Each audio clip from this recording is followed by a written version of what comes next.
The history of Turks in the Turkish eye view. The role and significance of Turkish history within the context of world history have long been at the center of an ongoing debate, particularly among Turks themselves. According to some, no critical event in the world can be fully understood without understanding the Turks, while others argue that the Turks do not hold the exaggerated importance in world history that is often claimed. In this video series, we will examine Turkish history from the perspective of the Turks, exploring their impact and importance at key turning points in world history.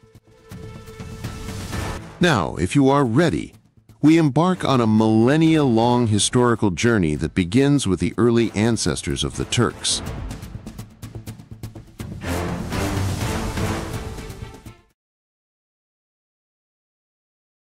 Let us begin this video series by stating our conclusion up front. It is impossible to understand the history of Asia, the Middle East, the Balkans, Europe, or even America without understanding the Turks and taking Turkish history into account. We are not saying that the Turks are a nation that has shaped the entirety of world history from top to bottom. However, when their role is ignored, world history is undeniably incomplete, and the history of the Turks, one of the rare nations whose absence would leave such a gap, must be carefully studied. Since this video series examines Turkish history through a Turkish lens, certain concepts may occasionally carry positive or negative connotations. For example, when discussing the conquest of a region, distinctions between terms like occupation, invasion, or conquest may stand out. This is not done to stray from an objective narrative, but to reflect the Turkish perspective. Although it narrates events from a certain perspective, the main focus of this video will be to stay within scientifically accurate and verified information. Now, if you're ready, let's begin our journey back to the ancient eras of history. The deep roots of the Turks, a journey from the Stone Age to the Iron Age. In this exploration, we embark on a journey through the dusty annals of history to uncover the societies and cultures that can be regarded as the early ancestors of the Turks. Together, we will traverse the earliest epochs of human history, from the Neolithic Age to the Iron Age, tracing the profound transformations that shaped humanity. One of humanity's most pivotal shifts began with the gradual transition of hunter-gatherer communities to agriculture and settled life during the Neolithic Revolution. At this stage, the term Turk had yet to emerge on the historical stage. However, across the vast expanse of Central Asia, from the Altai Mountains to Lake Baikal, from the Fergana Valley to the eastern shores of the Caspian Sea, the cultural seeds of communities that would later coalesce into the Turkish identity were being sown. Archaeological excavations have revealed the Jitun culture in modern-day Turkmenistan, dating to around 7000 BCE, notable for its mud brick houses, grain cultivation, and domestication of sheep and goats. Similarly, settlements like Ust-Karenga and Oshirkovo in Kazakhstan bear early traces of steppe cultures. While it is not possible to label these communities as ethnically Turkish, their genetic and cultural legacies laid the groundwork for the Proto-Altaic peoples who would eventually shape the Turkish identity. Their innovations in pastoralism and mobility planted the initial seeds of the Turks' nomadic heritage. Genetic studies, particularly those examining Y-DNA haplogroups Q and R, suggest distant kinship ties between these early communities and later Turkish populations. These societies left behind a cultural and genetic legacy that underpinned the nomadic lifestyle of the Turks.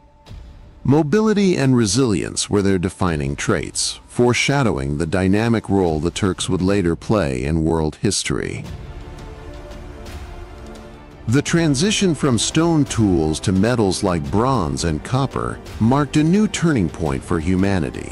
During this era, a significant culture emerged in Central Asia, the Afanasyevo culture. Though some scholars associate this culture with Indo-European groups, its geographical and cultural proximity to Proto-Turks is noteworthy. Flourishing in the southern Altai region from around 3300 BCE, this culture was remarkably advanced in nomadic pastoralism, mining, and social organization. In this period, deer emerged as a key riding animal, offering a significant advantage to nomadic communities in forested regions before horse domestication spread to the steppes. Deer were swift and easily guided, later becoming a sacred animal in Turkish culture. While directly linking the Afanasevo culture to modern Turks is challenging, it set the stage for subsequent cultures like Andronovo and Karasuk. As we move into the era of nomadic societies that truly shaped world history, Central Asia during the Bronze Age became a stage for great migrations, mounted warriors, and metallurgical mastery. The Andronovo culture, spanning from Kazakhstan to Siberia, was prominent for its horse domestication, war chariots, decorated pottery, metal weaponry, and bronze craftsmanship. Linguistic and genetic evidence suggests that Andronovo contained Proto-Turkish elements. By this time, the ancestors of the Turks had transitioned from deer riding in forested areas to a horse-based nomadic culture, becoming one of the first societies, alongside Caucasian groups, to domesticate horses. With the advent of the Iron Age, communities we can tentatively call Proto-Turks began to appear on the historical stage. The use of iron gave mounted warriors a significant advantage, systematizing nomadic life. The Karasuk culture, prominent in southern Siberia and the Altai region between 1500 and 800 BCE, excelled in bronze and iron craftsmanship, tomb architecture, and social organization. Archaeological discoveries in the Altai, such as the Tagar, Tashtik, and Pazyryk cultures, are remarkable for their artistic kurgan burials, felt carpets, and horse trappings. Finds from the Pazyryk kurgans represent early examples of Turkish cultural motifs. By 800 BCE, groups like the Sakas or Scythians with their well-known names, the Massagetay Federation, and the Wusun, often identified as Proto-Turks, rose to prominence, clashing with the Persians for control of the steppes. The Scythians, renowned for their astonishing goldwork, equestrian skills, archery, and warrior prowess, were a Central Asian nomadic confederation that led the Massagetay Federation. They ruled over vast regions, including southern Russia and Ukraine. Herodotus's accounts highlight their mounted archery techniques and nomadic warfare strategies, which bridged Europe and Asia. Their use of small arrows, short swords, and tactics like the crescent formation, also known as the wolf trap, laid the foundation for the military legacy of later Turkish states. While some claim the Scythians were the decimal system, rigorous military structure, and centralized governance left a lasting legacy from the Gökturks to the Ottomans. The Hun's conflicts with China prompted the construction of early forms of the Great Wall, underscoring the Turks' rare ability to influence the political decisions of a major civilization like China. A critical development in this period was the emergence of Proto-Turkic linguistic patterns, with Chinese sources referencing terms like Xiongnu, Hu, and Tiele. Some historians consider the Hun Confederation one of the first major Turkish political entities. However, nomadic societies of this era were less a singular nation in the modern sense and more a confederation of culturally similar groups. As nomadic cultures were not inferior to settled civilizations but followed a distinct developmental path, their mobility facilitated trade, cultural exchange, and technological transfer. Horse domestication, war chariots, and the expansion of trade across vast regions were transformative contributions of nomads to global military and commercial dynamics. Before concluding, let us address a debated topic: the claim that the Sumerians, known for their advanced civilization and the invention of writing, were of Turkish origin.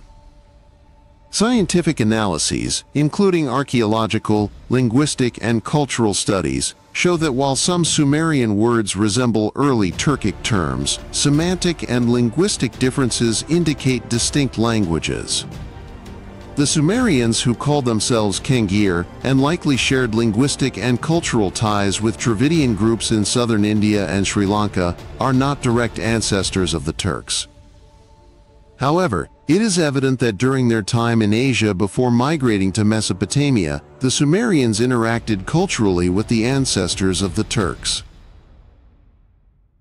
With this 8,000-year historical analysis behind us, we will continue in the next section with the classical antiquity period, where the Turks assumed more active and pivotal roles on the world stage. We will explore the Huns' journey from Asia to Europe, the rise of the Göktürk Khaganate, and the Turkish influences underlying Europe's feudal structures.